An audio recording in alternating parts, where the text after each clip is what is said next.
Bienvenue dans cette nouvelle vidéo un petit peu différente aujourd'hui. C'est une vidéo de cours, vidéo d'un cours de l'EDN. Donc, je vais vous faire une présentation des hémorragies sous-arachnoïdiennes. Donc, j'ai un projet de transformer tous les cours de l'internat en vidéo. C'est ce qui va se passer dans ma prépa. Voilà. Donc, n'hésitez pas à me dire un petit peu si le format vous plaît, si vous trouvez ça intéressant et si c'est quelque chose qui vous intéresse.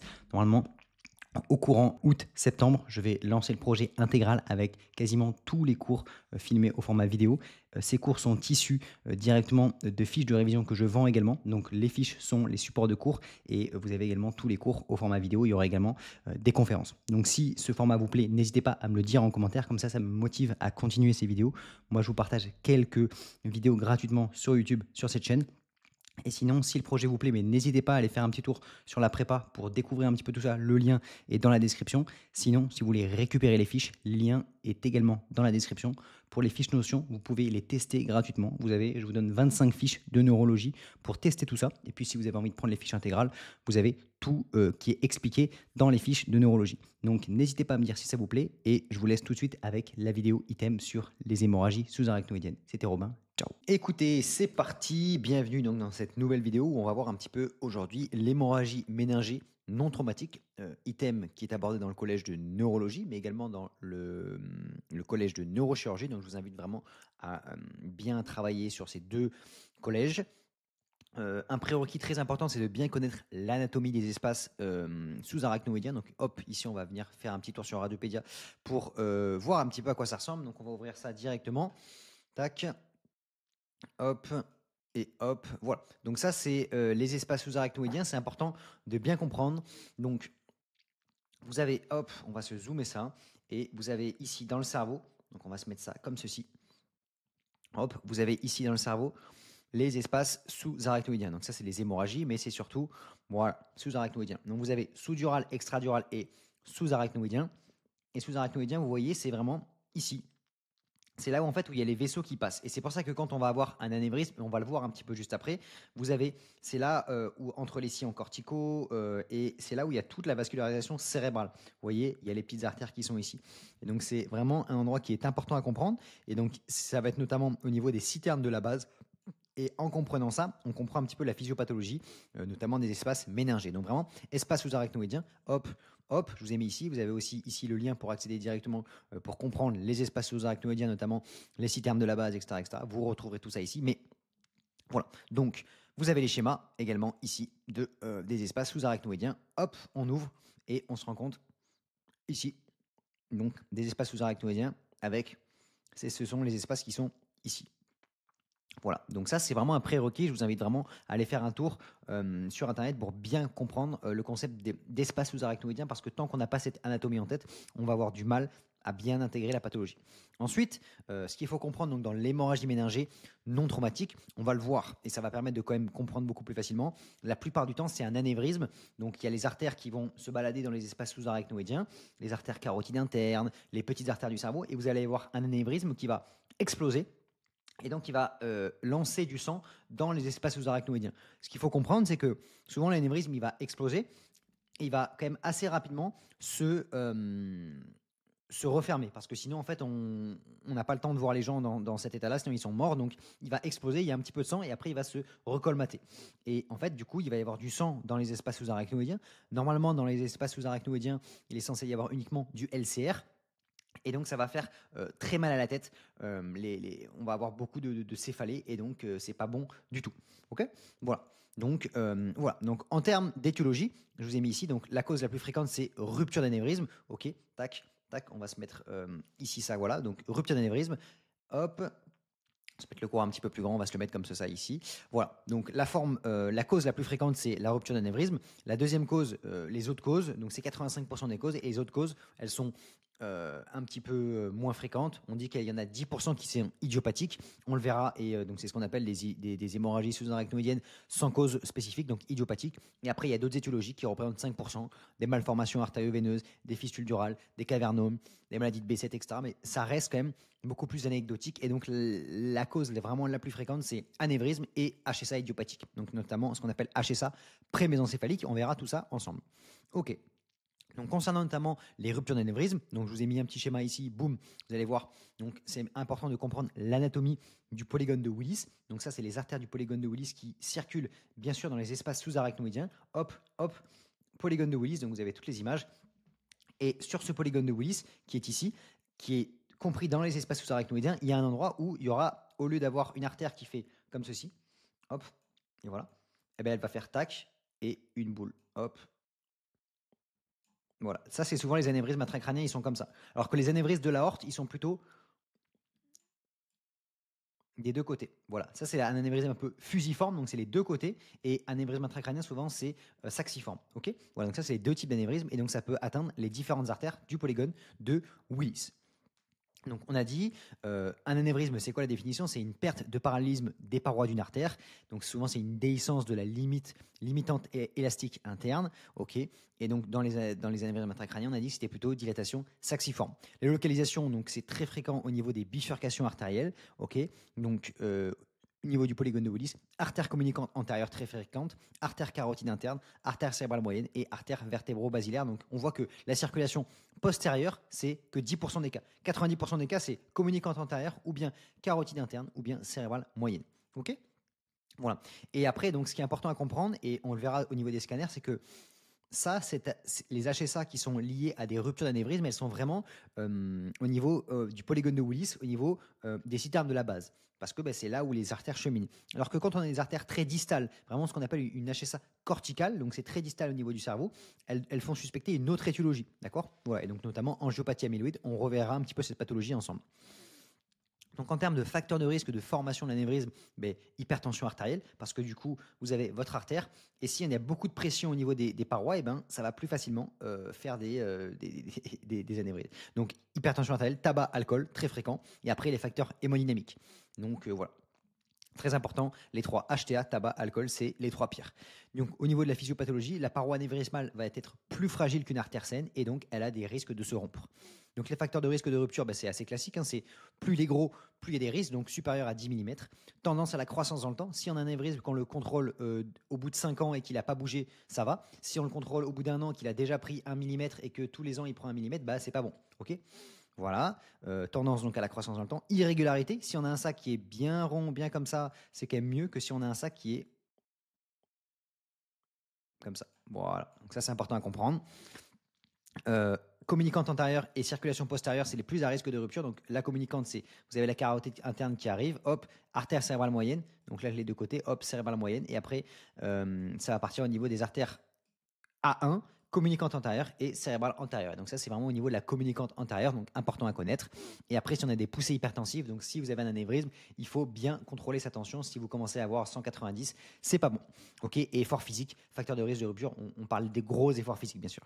Donc autre complication possible, si anévrisme enchâssé dans le parenchyme, donc hématome intraparenchymateux, à côté des ventricules, hémorragie intraventriculaire, on le verra. Et parfois, ça peut donner des hématomes sous-duraux, mais c'est très rare. Donc retenez surtout deux complications, hématome intraparenchymateux et hématome intraventriculaire. On verra que souvent, c'est des signes que c'est un gros anévrisme et donc que c'est une hémorragie sous-arachnoïdienne grave. Et donc, on le verra.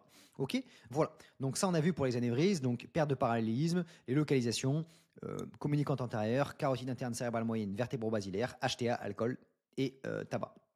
Voilà. Donc ça, on a vu donc en termes de facteurs de risque, donc on a dit tabac, HTA, alcool, facteurs de risque non modifiables, sexe féminin, antécédents familiaux d'HTA, antécédents familiaux d'HSA anévrismal, antécédents personnels d'anévrisme intracrânien, et ça c'est important à comprendre, polykystose hépatorénale, bien sûr, NF1, Marfan et terre d'Anos. Ok, donc voilà, c'est toutes les pathologies d'anomalies de la paroi. Ok, donc pathologie de la paroi. Les étiologies, donc on a dit rupture d'anévrisme intracrânien, HSA non anévrismal idiopathique, périmésencéphalique, on verra, c'est une deuxième cause très fréquente. Mais voilà, vraiment en 1, c'est anévrisme. Et vraiment le dossier, le cas classique, ce sera anévrisme. Et en 2, c'est idiopathique, périanévrismal. Et on va le voir. Ok, voilà. Et donc attention, on peut avoir des dossiers un petit peu croisés avec une polykystose, une rupture d'anévrisme. Voilà, ça va un petit peu avec. Voilà. Et donc idiopathique, on le verra, je vous montrerai un petit peu des images. C'est souvent, on dit qu'elle est périmésencéphalique, donc elle est un petit peu plus bas et en avant du mésencéphale.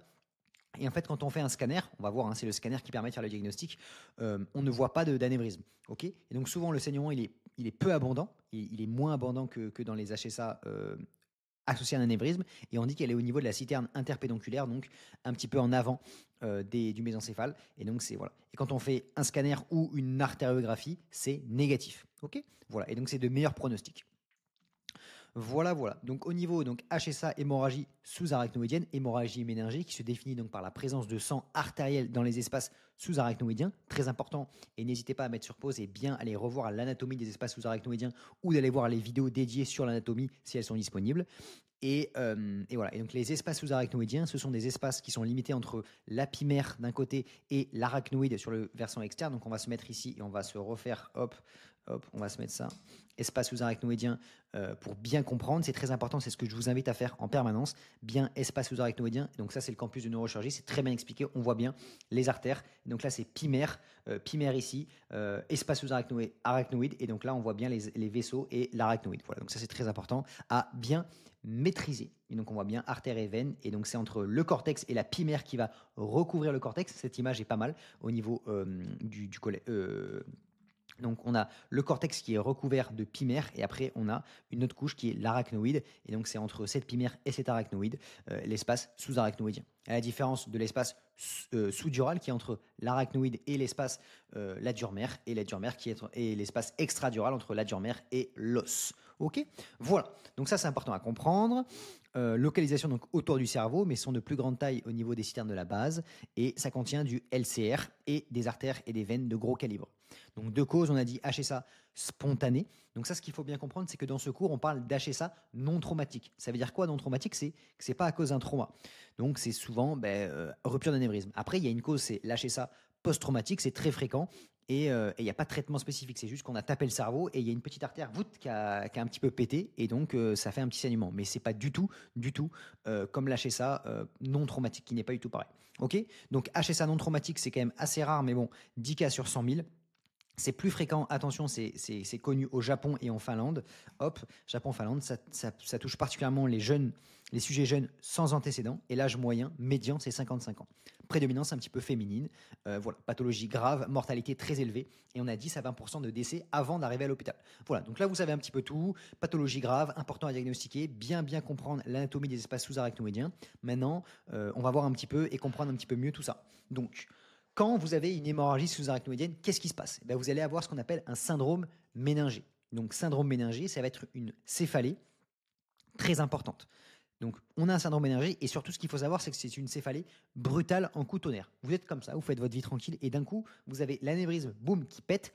Vous avez du sang qui arrive dans les espaces sous-arachnoïdiens, qui va venir irriter la méninge, et là, ça fait très très mal à la tête. Donc, on dit que c'est une céphalée brutale en coup de tonnerre qui arrive inférieur à 1 minute, donc qui arrive d'un seul coup, et qui est inhabituelle et très intense. Dès qu'on a une céphalée brutale dans moins d'1 heure, c'est une HSA jusqu'à preuve du contraire. Ok, voilà, donc c'est très important. Et tout syndrome méningé fébrile est une HSA jusqu'à preuve du contraire. Un syndrome méningé, c'est quoi? Attention, il faut bien faire la différence entre juste la céphalée et le syndrome méningé. Le syndrome méningé veut dire qu'on a quelque chose qui va venir irriter les méninges. Donc, et ces espaces sous-arachnoïdiens, c'est l'espace méningé. D'accord. Donc, vu qu'on a les méninges qui sont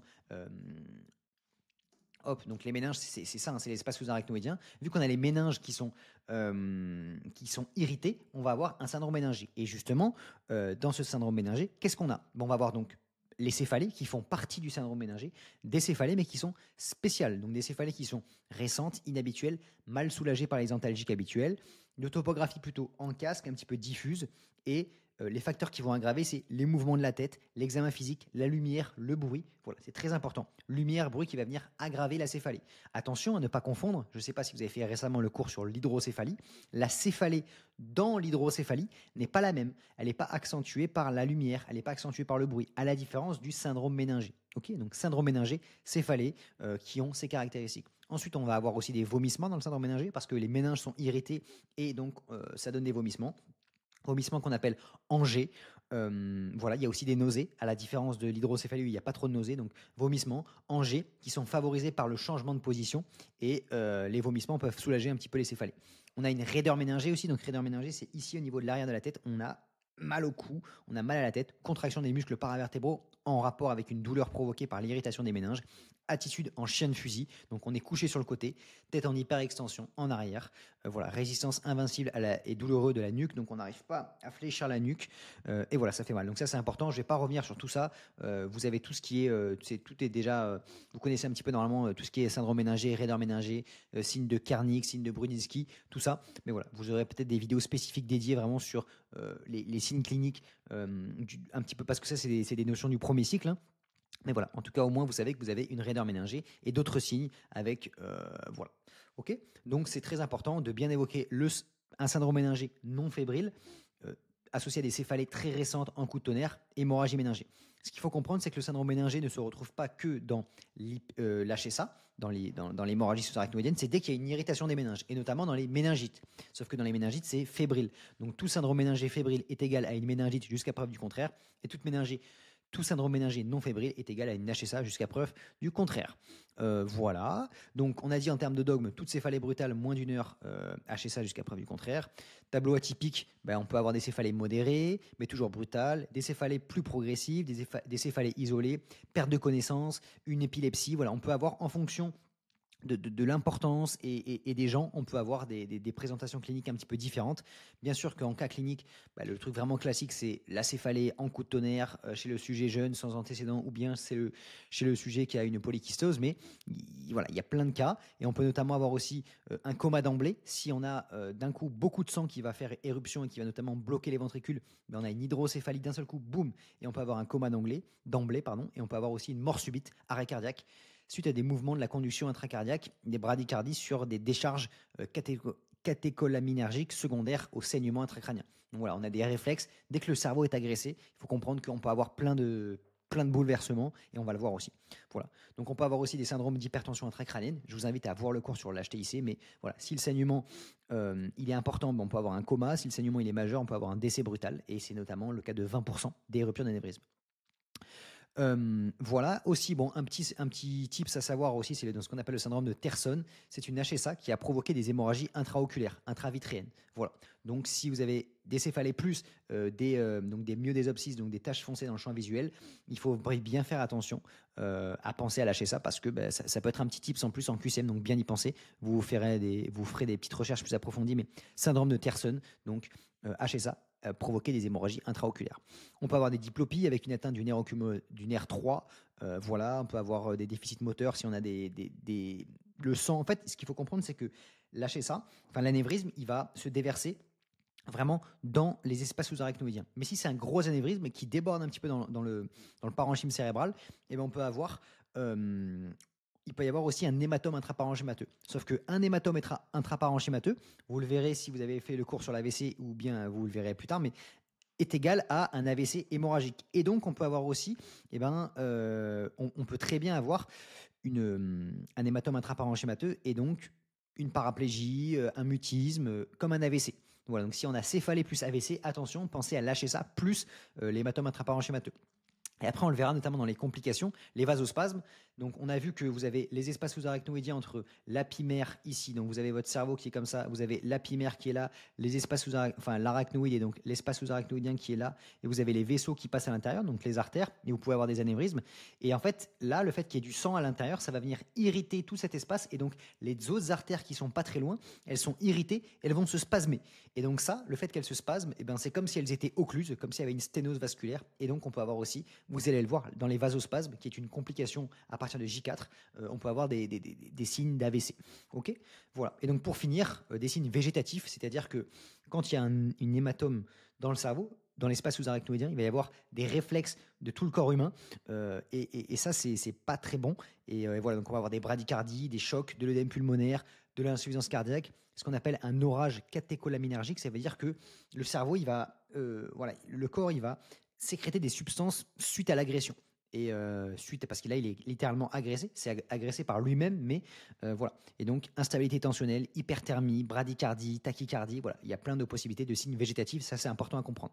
Voilà, donc céphalée brutale, syndrome méningé, HTI c'est possible, syndrome de Terson possible, diplopie, déficit moteur, tout ça c'est possible et signe végétatif. Donc les examens complémentaires qu'il faut faire, très important à comprendre, donc un scanner cérébral sans injection bien sûr au début. Donc là hop, je vous ai mis plein d'images, donc un scanner cérébral sans injection pour voir ça, c'est très important. On n'injecte pas au début pour voir le sang. Normalement ici dans les espaces sous-arachnoïdiens commencés, c'est normal, hein, c'est noir, c'est du liquide. Et là, boum, vous avez du sang dans les espaces sous-arachnoïdiens. Il y en a là, donc là, ici, boum, boum, boum, boum. Vous en avez là, hop, et il y a même une petite lame ici dans le ventricule. Vous en avez ici, ici, ici, ici. Voilà. Et ici, là, il y a même un hématome intraparenchymateux qui s'est compliqué. Vous voyez, donc normalement, c'est vraiment, ça suit un petit peu les sillons, comme ça. Ça fait comme un petit peu comme le polygone de Willis. Ça, c'est normalement. Et quand il y a un hématome intraparenchymateux, on le voit, c'est quand même beaucoup plus compact, beaucoup plus dense. Et s'il y a une hémorragie intraventriculaire, on la voit aussi. OK? Voilà. Donc ça, c'est le scanner cérébral. Et après, donc on fait un scanner cérébral sans injection pour voir le sang. Et ensuite, on va faire un autre scanner avec injection pour visualiser l'anévrisme. Mais d'abord, il faut faire un temps. On va faire un temps sans injection, donc IV sans. Et après, un deuxième scanner où on fait IV avec. Sauf que c'est durant la même acquisition. Le patient, il est sur la table de scanner. Il passe une première fois dans le scanner sans l'injection de produit de contraste. Il ressort du scanner. On lui injecte l'iode et après, il repasse dans le scanner. OK ? Voilà, donc ça c'est pour comprendre. Donc vraiment l'examen de référence, c'est le scanner cérébral, sans injection, puis après avec injection. Et après, on peut aussi faire une ponction lombaire, on va le voir, c'est uniquement si le scanner cérébral est normal, parce que des fois on peut avoir un tout petit saignement qu'on ne voit pas en scanner parce que c'est tout petit. Et en fait, à la ponction lombaire, on va venir prendre du liquide céphalorachidien qui, si il y a une hémorragie sous-arachnoïdienne, il y a au moins un petit peu de sang dedans. On va venir faire une ponction lombaire au niveau du rachis, sauf que vu que le liquide il est en communication avec l'espace sous-arachnoïdien au niveau de la moelle, on va récupérer un petit peu de sang et donc on va pouvoir voir un petit peu des globules rouges à l'intérieur en gros. Je vais vous détailler un tout petit peu après, mais voilà. Donc scanner cérébral sans injection, on va voir les systèmes de la base, on va voir le sang dans les espaces sous-arachnoïdiens et donc la sensibilité elle est très élevée. Hein. S'il y a une grosse HSA, on la voit obligatoirement en scanner. Et voilà. Mais attention, ça c'est important, un scanner cérébral normal n'élimine pas toujours l'HSA parce qu'il peut y avoir des petites HSA. Ok. Si le scanner, s'il y a une forte suspicion d'hémorragie sous-arachnoïdienne, est-ce que le scanner cérébral normal est normal, on fait soit une PL, soit une IRM. Ok. Voilà. Et après, l'avantage du scan, c'est que ça va nous permettre d'orienter le diagnostic, donc de faire le diagnostic positif et de voir l'étiologie. La plupart du temps, on a dit que c'était quand même un anévrisme. Donc, visualisation directement de l'anévrisme et voilà. Si il y a une HSA corticale, c'est plutôt une angiopathie amyloïde et c'est donc angiopathie amyloïde radiopédia. C'est une pathologie, vous le verrez dans d'autres cours, mais voilà, juste pour comprendre très rapidement, c'est une pathologie qui fait faire des petits saignements, donc il y a des petits dépôts, donc vous verrez en susceptibilité magnétique, donc comme ça c'est un T2 écho de gradient, il y a plein de petits dépôts comme ça c'est pas du sang récent, c'est plein de petits dépôts, sauf que ça peut venir se compliquer et ça peut faire des petits saignements, mais vraiment, vous voyez, périphériques. Voilà, ça c'est très périphérique. C'est pas au niveau des citernes de la base. Les citernes de la base, elles sont ici, là. Là, il n'y a pas de sang à cet endroit-là. Donc voilà, ça, il y a des petits saignements, mais plutôt très périphériques. Donc ça, c'est angiopathie amyloïde. Donc juste, ne retenez pas tout de suite, mais si vous avez des saignements qui sont très corticaux, très périphériques, c'est plutôt angiopathie amyloïde.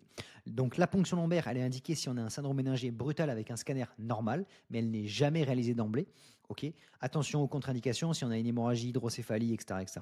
Analyse, donc on va faire des analyses, et notamment, ça c'est assez connu, c'est le surnageant après centrifugation. Donc on va faire tourner le sang, enfin le LCR, et on va voir s'il n'y a pas du sang qui vient se mettre un petit peu en haut et qu'on pourrait analyser de manière très fine. Ok, voilà. Donc la PL doit être réalisée, il faut attendre un petit peu, parce qu'une PL normale au tout début n'élimine pas le diagnostic. Et si on a une PL qui est normale après 12 heures du début des symptômes, c'est qu'il n'y a pas d'HSA. C'est vraiment un des examens qui permet d'éliminer le diagnostic. Ok, voilà. Donc c'est vraiment entre 12 heures et 2 jours, quoi, en gros. Voilà. Et l'IRM cérébrale normale, elle est un petit peu moins utilisée initialement, mais elle est très sensible aussi. Donc elle est sensible 100% dans les 5 premiers jours, autant sensible que le scanner en aigu et un petit peu meilleur à partir des jours qui suivent. Et voilà. Et donc on va chercher notamment du sang en hypo T2 écho de gradient ou en hypersignal flair. Donc voilà, on va se mettre image, hop, radiopédia. et peut-être qu'il y a des IRM. Voilà, donc là, on peut voir des IRM. Tac, donc là, l'IRM nous montre surtout l'anévrisme qu'on voit là, mais est-ce qu'il y a du sang? Là, il ne nous montre pas du sang, on voit juste l'anévrisme. Donc là, ça, c'est l'anévrisme. Et après, si vous descendez un petit peu, on peut regarder rupted circular. Voilà, hop, on voit la rupture d'anévrisme. Donc là, il n'y a pas d'image en IRM. On peut voir hémorragie sous-arachnoïdienne. Peut-être qu'on peut en voir en IRM ici. Ça, c'est du scanner encore. On n'a pas trop d'IRM, vous voyez, c'est pas trop la référence. Voilà, on peut voir ici en IRM, ça c'est une séquence flair, hop, et on voit ici du sang en hypersignal flair. Vous voyez que c'est pas sous-arachnoïdien, hein, c'est pas sous-dural, parce que sous-dural ce serait collé, c'est pas extradural, c'est vraiment le long des sillons et le long des espaces sous-arachnoïdiens. Donc vraiment sous-arachnoïdien et en hypersignal T2 flair. Voilà, donc vous avez compris que le scanner, l'imagerie de référence est le scanner sans injection. Ensuite, on fait un scanner injecté pour chercher l'anévrisme. Et voilà, si le scanner est normal, ponction lombaire ou bien IRM. Donc on a dit examen complémentaire enjeu scanner avec reconstruction en première intention directement. Ensuite, les neurochires, donc eux ils peuvent, donc ça c'est la neurochire qui dit, mais bon, des fois ils peuvent dire IRM, mais voilà, c'est quand même moins bien que le scanner. Et en deuxième intention, artériographie, c'est l'examen de référence, mais il n'est pas systématique si le scanner identifie l'anévrisme. Tout simplement parce que l'artériographie cérébrale, c'est vraiment invasif, c'est important que vous compreniez. Je ferai peut-être des vidéos spécifiques sur les différentes techniques d'imagerie que vous aurez dans l'onglet radiologie. Mais voilà, l'artériographie, ce qu'il faut comprendre, c'est que on vient mettre ici, au niveau du patient, ça c'est pas mal. On voit au niveau du patient, au niveau de l'artère fémorale, on va piquer l'artère fémorale, on va remonter au niveau des artères iliaques, on remonte au niveau de l'aorte, on monte.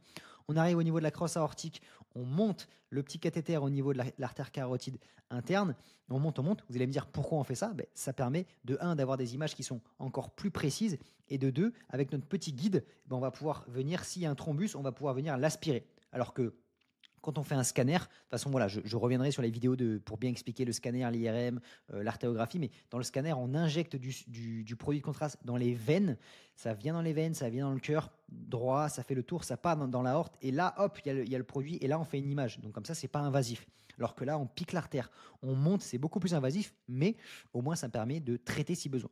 Ok, voilà, donc ça c'est important de comprendre. Donc c'est invasif, mais ça permet de venir traiter. On va le voir après. Donc soit à viser diagnostic si ça peut permettre de conclure sur la modalité de prise en charge, ok, et ça peut viser à viser thérapeutique pour réaliser un geste thérapeutique, on verra, donc pour enlever l'anévrisme. Voilà, donc ça c'est très important à comprendre. Voilà. Et autres examens à réaliser, donc hop. Donc si par exemple on a une suspicion d'anévrisme mycotique, ça peut exister notamment dans l'endocardite. On peut faire des hémocultures, rechercher des infections congénitales, notamment des échographies rénales pour rechercher la polykystose, etc., etc. Ça peut être dans un dossier, mais voilà, faudrait peut-être y penser. Voilà. Donc, pour finir, les complications, donc c'est important de comprendre la physiopathologie des complications. Vous allez avoir du saignement qui va durer quelques secondes, puis on a une hémostase spontanée, parce que s'il y avait beaucoup trop de sang, de toute façon, le patient serait mort. Et ensuite, quand on a du saignement, on va avoir une augmentation de la pression intracrânienne. On peut avoir une ischémie cérébrale par vasospasme artériel. Le vasospasme artériel, ce qui va se passer, c'est que, comme je vous ai expliqué, les artères vont... vous avez les espaces donc lapimaires qui recouvrent le cerveau, vous avez l'espace sous-arachnoïdien qui est ici, et vous avez du sang à l'intérieur. Les artères qui passent dedans, elles sont irritées, et au lieu d'être comme ça, elles vont être hop, et elles vont faire hop, et voilà. Et du coup, hop, elles sont sténosées, et donc le sang passe moins bien, et donc vous allez avoir de l'ischémie d'aval. Voilà.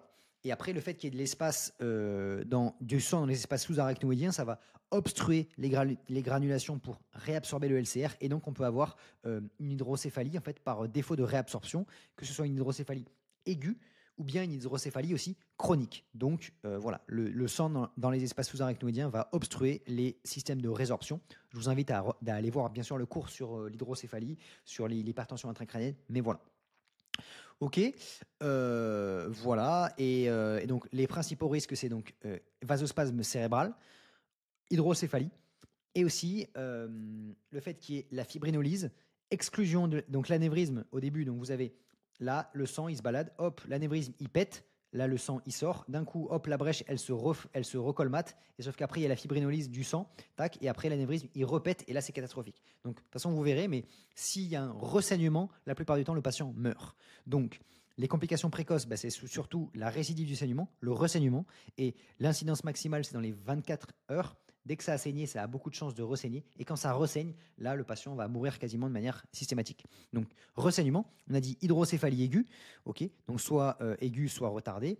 HTIC, attention, c'est pas pareil, hein. L'hydrocéphalie, c'est vraiment la dilatation des ventricules, et l'HTIC, c'est l'hypertension intracrânienne qui peut être secondaire à l'hydrocéphalie ou bien juste au sang, une hémorragie intraparenchymateuse, par exemple. Je vous invite à bien aller voir le cours sur l'HTIC pour bien comprendre la différence entre les deux. Voilà. Et après, on peut avoir des risques d'hyponatrémie, tout simplement parce que, on l'a vu, dès qu'il y a des phénomènes d'agression cérébrale, des dérégulations, on peut avoir des syndromes de perte de sel, SIADH, etc., etc. Voilà, donc complications précoces, on a ça. Et complications tardives, on a, on va le voir, hein, ça c'est très important. Donc les ischémies cérébrales retardées, c'est les vasospasmes. En fait, les artères, elles sont irritées et elles ne vont pas tout de suite se spasmer. Au bout de 4 jours, et on dit que c'est un pic au bout d'une semaine, du 7 au 8e jour, on a finalement les artères qui vont se spasmer et donc des risques d'ischémie cérébrale. Et donc, si vous avez une HSA, vous pouvez très bien avoir au bout d'une semaine, boum, un anévrisme, un AVC, parce que les artères se sont spasmées. Voilà, et donc après, pareil, risque d'hydrocéphalie chronique à long terme, parce qu'il y a eu du sang dans les ventricules, ils se sont encrassés et ils ont du mal à résorber. Et après, on a des complications un petit peu plus anecdotiques. Takotsubo, c'est pareil, c'est des syndromes cardiaques à cause de catécholamines qui sont relarguées dans le sang, troubles de la conduction, insuffisance cardiaque, crise d'épilepsie, hyperthermie, complications de réanimation, épilepsie, troubles cognitifs et anosmie. Voilà, anosmie, notamment dans les anévrismes de l'artère communicante antérieure, ça peut être intéressant. Donc là, faites attention aux complications. Les PU adorent. Voilà, donc ici vous avez une vue globale. Donc les complications précoces, on a vu récidive hémorragique. Je ne vais pas tout refaire parce que ça va mettre du temps, mais récidive hémorragique, on l'a vu. Voilà, l'hydrocéphalie, l'hyponatrémie. Donc là, vous avez tout qui est bien expliqué, restriction hydrique, etc., etc. Mais voilà, vous avez récidive hémorragique, hydrocéphalie, hyponatrémie, les complications cardiaques et les complications autres. Et surtout, je vais plus m'attarder sur notamment l'ischémie cérébrale retardée. Donc c'est ce qu'on appelle les vasospasmes artériels. Et voilà, donc hydrocéphalie chronique à pression normale et vasospasme artériel surtout. Donc ça, c'est les complications, c'est important de bien les comprendre. Hop, voilà, donc ischémie cérébrale retardée, vous avez des images, donc ischémie retardée compliquée, donc souvent un vasospasme. Et voilà, et donc le diagnostic, on va faire des Dopplers transcrâniens pour vérifier la vitesse, parce que quand vous avez une artère qui est comme ça, la vitesse, elle est stable. Donc imaginons, je dis n'importe quoi, 10 km/h, et si elle fait comme ça, comme ça, comme ça, comme ça, comme ça, comme ça, comme ça, comme ça, et ben ici, la vitesse va s'accélérer. Donc au lieu de passer à 10, vous êtes à 15 ici. OK? Voilà. Donc voilà, donc je vous invite à bien comprendre ce concept de vasospasme et je vous montre juste des images pour que vous compreniez. Ici, donc vasospasme artériel, vous avez les artères, hop, hop. Vous avez, donc ici, on voit bien l'anévrisme qui a pété, tac, et anévrisme qui pète, et ensuite les artères. Après, elles sont toutes. Vous voyez ici, là, il y a une sténose. Normalement, les artères c'est des gros tuyaux, et là, oups, il y a une sténose ici. Et donc, malheureusement, ça, par rapport à l'autre côté, vous voyez, l'autre côté, là, il est bien. Et ce côté, hop, ici, là, il y a une sténose ici. Et donc, ça, ici, là, il y a une sténose aussi. Donc, ça, c'est à cause du vasospasme. Et donc, ça peut donner. En fait, ça peut donner des céphalées, on va le voir. Ce qu'il faut bien comprendre, c'est ne pas confondre le vasospasme, c'est l'image radiologique de réduction de calibre. Ensuite, il y a le déficit neurologique focal, c'est la conséquence de l'hypoperfusion liée au vasospasme. Et l'ischémie cérébrale, c'est le vrai. Il y a le déficit neurologique et le vrai infarctus AVC, ischémique, véritable AVC constitué. Ok, voilà, donc ça, c'est bien les trois choses à ne pas confondre. Les facteurs de risque donc de survenue d'une HSA, c'est des troubles de la vigilance initiaux, la sévérité de l'HSA, le fait que ce soit une grosse HSA, ou bien l'étendue des saignements. Voilà. Et donc, on dit que c'est entre le 4e et 14e jour, pic entre 7e et 8e jour, présentation, déficit neurologique retardé, plutôt focal. Le diagnostic, on a dit Doppler transcrânien, on refait un scanner cérébral injecté pour bien voir, et après on peut faire un scanner de perfusion. Ça, c'est du rancé à mon avis, mais voilà, ça peut être intéressant de savoir. Scanner de perfusion peut montrer une hypoperfusion. Le risque, c'est que si le vasospasme s'aggrave progressivement, ça peut altérer de manière significative la perfusion cérébrale et peut induire une ischémie cérébrale focale ou diffuse, et ce qui va entraîner un déficit neurologique persistant, donc comme un AVC, voire le décès. Les mécanismes de prévention, donc lutter, donc avoir une bonne volémie, avoir une bonne tension, une bonne normoxie, lutter contre l'hyponatrémie et donner pendant 21 jours, ça c'est important à connaître dans les dossiers, de la nimodipine, donc c'est des traitements de vasodilatateurs. Voilà, donc le traitement, il faut bien contrôler l'HTA, bien remplir. Et voilà. Et après, si vraiment il y a une grosse, il y a des gros, qu'on appelle ça, des grosses vasospasmes, on peut venir traiter directement avec une artériographie. Donc, on monte un cathéter dans les artères et on va mettre directement donc une angiodilatation chimique où on va mettre dans les artères un vasodilatateur directement par voie artérielle dans l'artère concernée, ou bien même avec un ballon. Donc voilà, ça c'est important à comprendre, les deux types de traitements. Voilà, donc là je vous ai mis donc les différentes complications. Donc ça c'est important à bien comprendre, ça, l'ischémie cérébrale retardée, donc notamment les vasospasmes, avec le diagnostic par Doppler, angioscanner, scanner de perfusion, la prévention avec la bonne volémie, etc., etc., et le traitement, l'HTA et le traitement endovasculaire. Ok. Voilà, donc hop, on va refermer ça. Et donc, on a vu le traitement, les mesures thérapeutiques générales. Donc, il faut bien aller en système en réanimation, en soins intensifs ou en réanimation vraiment neuroradiologique. Repos au lit strict avec une position proclive de 30 degrés, maintien à jeun avec arrêt des apports par voie orale, VVP pour avoir une bonne volémie. Intubation, ventilation, aussi coma, trouble de la vigilance, etc. etc. Arrêt de toute anticoagulation ou antiagrégant. Traitement symptomatique, donc antalgie par voie IV pour éviter qu'en fait on a une agression cérébrale en plus. Antiémétique si le patient a envie de vomir. Antiépileptique. Contrôle de l'hypertension intracrânienne très important. Nimodipine pendant 21 jours donc pour baisser et pour prévenir le risque de vasospasme. Traitement bien sûr des préventions du risque d'embolie pulmonaire, donc compression pneumatique, HBPM, après avoir exclu l'anévrisme. Traitement d'ulcère de stress. Donc tout ça, c'est vraiment les traitements thérapeutiques généraux. On n'est pas en train de traiter l'anévrisme, mais on évite qu'il y ait trop de complications autour. Donc on traite symptomatiquement, on fait les traitements préventifs, on surveille en réa. Donc voilà, c'est ces traitements de réa. On fait des dopplers transcrâniens régulièrement pour éviter, pour dépister des vasospasmes. Et ensuite, après, donc ça, c'est les mesures générales, c'est important à comprendre, mais voilà, c'est des mesures classiques de réanimation. Et ensuite, on a le traitement symptomatique, traitement de l'anévrisme. Donc, quand c'est de cause anévrismale, ce qu'il faut comprendre, c'est que on a une céphalée très rapide. On va faire un scanner cérébral, on voit qu'il y a du sang, donc on diagnostique bien une hémorragie sous-arachnoïdienne. Attention, si on ne voit pas d'anévrisme, ça peut être, si on voit un saignement mais qu'il n'y a pas d'anévrisme, ça peut être une HSA idiopathique, qu'on appelle une HSA périmésencéphalique. Je vais vous montrer des images. Et si par contre il n'y a pas de saignement, ben, ça ne veut pas dire que ce n'est pas une HSA. Ça peut être une petite HSA qu'on ne voit pas. Donc là, on fait soit ponction lombaire, soit IRM. Et voilà. Et après, le but, c'est de trouver l'étiologie. Donc, si on a un saignement et qu'on a un anévrisme, il va falloir traiter l'anévrisme. Parce que le risque, si on ne le traite pas, l'anévrisme, c'est qu'il va ressaigner. Donc, la modalité de prise en charge de traitement, ça doit être le plus tôt possible. On a deux choix. Soit on va faire en neurochirurgie. Donc, les neurochirurgiens vont ouvrir le cerveau et vont mettre un clip. D'accord. Voilà. Soit ils mettent un clip. Soit on va passer par voie endovasculaire. C'est un neuroradiologue interventionnel qui va passer au niveau des artères. Pareil, par voie vasculaire.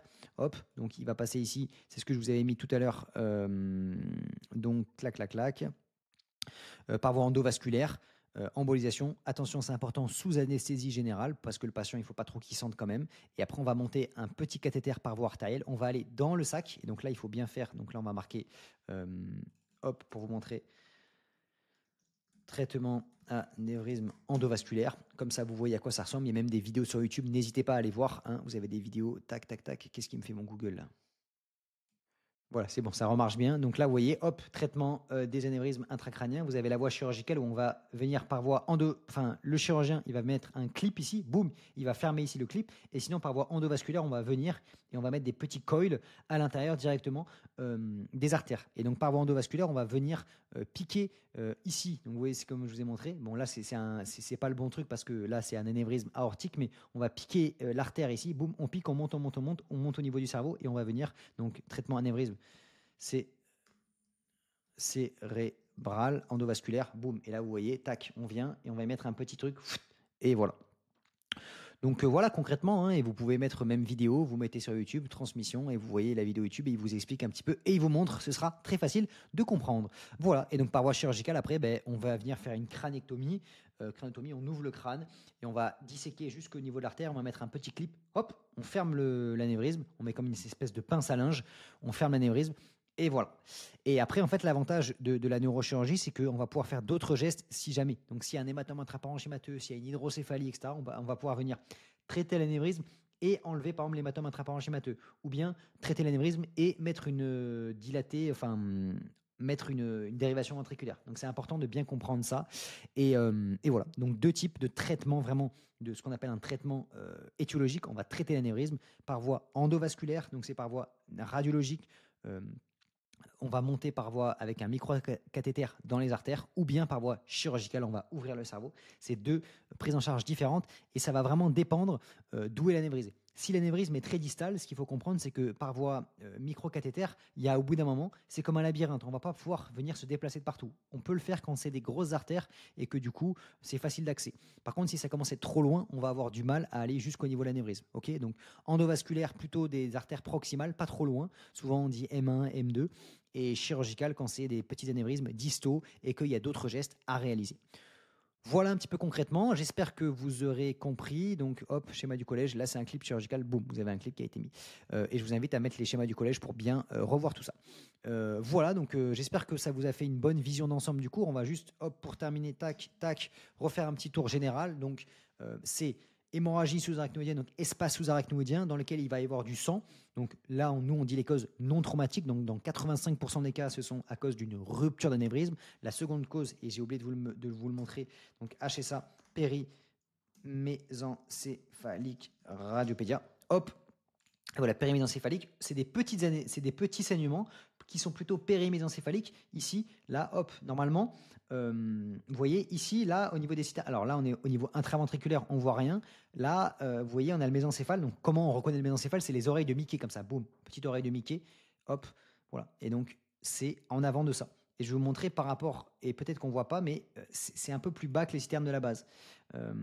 Ici, là, on voit bien. Ok, là, on voit bien. C'est vraiment périmésencéphalique. Mésencéphale, moelle allongée. Là, on voit bien. C'est en avant. Ok, voilà. Tac. Ça peut être en avant ou en arrière, hein, mais périmésencéphalique. Voilà. À la différence de là, où vous voyez que là, c'est pas que périmésencéphalique. C'est aussi au niveau des citernes de la base. Les citernes de la base, c'est jusqu'ici, en avant. Voilà. Donc là, ça, c'est citerne de la base. Ça, c'est une vraie HSA. HSA suite à une rupture d'anévrisme, et ça c'est périmésencéphalique, c'est de moins grande abondance, et quand on fait un angioscanner, on ne retrouve pas d'anévrisme. Ok, donc c'est de meilleurs pronostics. Voilà, donc les principales causes, c'est rupture d'anévrisme, sinon c'est périmésencéphalique plutôt ce qu'on appelle idiopathique. Attention à ne pas se faire piéger, là on parle d'HSA non traumatique, parce que des HSA traumatiques, c'est très fréquent, hein. C'est juste, vous avez un traumatisme et voilà, vous tapez. Donc là, le patient a un traumatisme crânien, boum, il tape la tête et vous avez des petites HSA ici, là. Et vous voyez bien que c'est pas au niveau des citernes de la base, c'est pas exactement plus bas. Normalement, c'est plus bas les citernes de la base. Là, vous voyez, c'est très superficiel, très périphérique. Donc là, c'est vraiment quand il y a eu un traumatisme. Et là, on voit bien l'hématome sous-cutané. Là, il a tapé la tête et ensuite, il a une HSA ici. Mais c'est pas du tout pareil qu'une HSA non traumatique. Ok, donc ça, c'est important à bien comprendre. HSA traumatique versus non traumatique. Non traumatique, gouverné par rupture d'anévrisme. La clinique, c'est syndrome méningé avec céphalée brutale en coup de tonnerre, très intense, inhabituel. Voilà, ça peut donner une HTIC, ça peut donner des déficits neurologiques, ça peut donner des symptômes végétatifs. Pour faire le diagnostic, on va foncer au scanner cérébral. Au début, on fait un scanner sans injection. Ensuite, on fait un scanner injecté pour chercher l'anévrisme. On voit ou pas le saignement. Si on voit le saignement, le diagnostic est posé et on va chercher l'étiologie. Donc, on va faire un angioscanner pour chercher l'anévrisme. Et on va le voir après, si on voit l'anévrisme, on va essayer de le traiter le plus rapidement possible. Si on ne voit pas de saignement et qu'on y croit quand même, on fait une ponction lombaire ou bien une IRM. Voilà, et ensuite donc on a les complications aiguës et tardives. Les complications aiguës, ce sont la récidive de saignement, l'hydrocéphalie et l'hypertension intracrânienne. Et les complications tardives, c'est les complications tardives, donc on a dit hydrocéphalie, mais plutôt chronique, et sinon l'ischémie cérébrale retardée qui correspond finalement à un vasospasme artériel secondaire à une irritation des artères au niveau des espaces sous-arachnoïdiens. Voilà, vous avez compris ça, vous avez compris ça. Ensuite, pour terminer, donc les mesures thérapeutiques générales, prise en charge en réanimation, repos au lit, etc., etc. Voilà, et surtout nimodipine, donc pour éviter les vasospasmes cérébrales. Donc nimodipine qui est un inhibiteur calcique pour bien gérer ça. Attention à bien gérer donc aussi la tension artérielle. Voilà, et une fois que vous avez fait ça, vous allez aussi traiter l'anévrisme. Et donc, vous avez 2 modalités. Il faut le faire le plus rapidement possible. Scanner. Vous allez le faire soit par neurochirurgie, soit par radiologie interventionnelle. Neurochirurgie, si c'était un anévrisme distal et qu'il faut faire un autre geste, comme évacuer un hématome. Et par voie radiologique, si si finalement c'est un anévrisme qui est plutôt proximal et qu'il n'y a pas d'autres complications. Voilà. J'ai l'impression que là, il n'y a plus du coup au programme la classification de Fischer, mais je vous la mets juste quand même juste pour vous montrer. Classification de Fischer qui, en gros, c'est pour dire en scanner si l'anévrisme est grave ou pas. Donc c'est la classification de Fischer, au moins vous le savez. Et en fait, niveau 1, c'est une petite... donc il n'y a pas de saignement intraventriculaire. Grade 2, en fait, c'est surtout le grade 4, ça veut dire qu'il y a un hématome intraventriculaire ou un hématome intraparenchymateux. Et ça, c'est juste ça qu'il faut bien pas vous faire piéger. Donc, on va marquer HSA non traumatique, radiopédia, juste pour pas vous faire piéger. Et les pièges que vous pouvez avoir, c'est intraventriculaire. Et des fois, il y a des toutes petites lames. Là, vous voyez, hop, on peut vous mettre une image, genre juste par exemple comme ça. On veut dire, il existe une hémorragie sous-arachnoïdienne. On la voit bien ici, effectivement, mais il faut bien faire attention. Là, il y a une complication, donc ça veut dire que c'est une HSA quand même assez importante. Il y a une petite lame dans les ventricules. Donc, vu que le patient est allongé sur le dos, vous avez la tête du patient et il est sur le scanner. Donc là, ça veut dire que c'est en bas. Ok, donc ici c'est déclive. Donc vous avez du sang ici dans les ventricules. Donc complication hémorragie intraventriculaire ou bien intraparenchymateuse si on a, ben voilà, là il y a un très gros anévrisme et notamment une complication d'hématome intraparenchymateux ici. Voilà, donc c'est en gros c'est les deux grosses complications qui peuvent donner des HSA, enfin des hémorragies sévères avec des HTIC et des hydrocéphalies. Voilà, j'espère que ce cours vous aura plu. N'hésitez pas si vous avez la moindre question. Moi je vous souhaite de très bonnes révisions. C'était Robin, à la prochaine. Ciao.